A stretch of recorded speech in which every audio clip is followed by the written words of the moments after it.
An international war crimes prosecutor says evidence emerging from mass grave sites in Syria is exposing a state-run machinery of death under toppled leader Bashar al-Assad.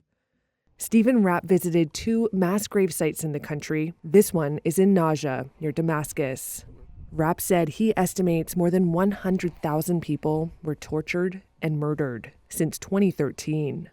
We heard from a witness who testified in Germany and whom I personally interviewed and we personally worked with for a long period of time with satellite imagery, that at this particular cemetery, where he had been one of the administrators, he was called into service by the government in 2012 in order to begin the mass burial of persons that had been killed in government custody.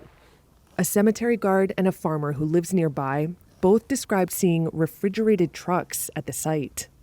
The guard said there were large pits for bodies, as well as graves that would hold about half a dozen people.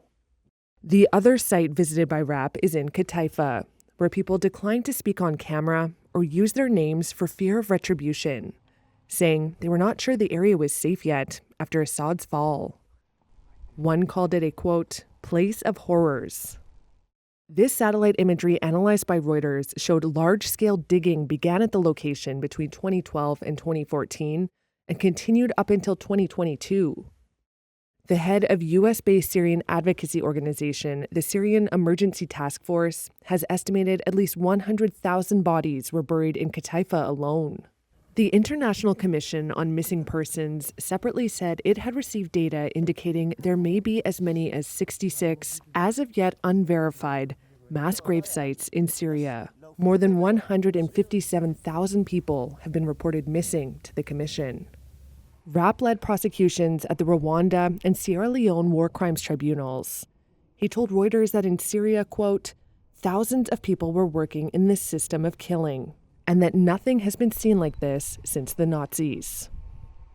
Every family seems to be affected by a disappearance, and they cry out for answers about what happened to their child. There's still faint hopes that somebody could be found alive.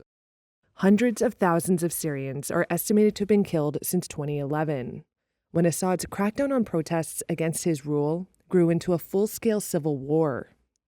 Syrians, rights groups, and other governments accuse Assad and his father of widespread extrajudicial killings. Assad had repeatedly denied that his government committed human rights violations and painted his detractors as extremists.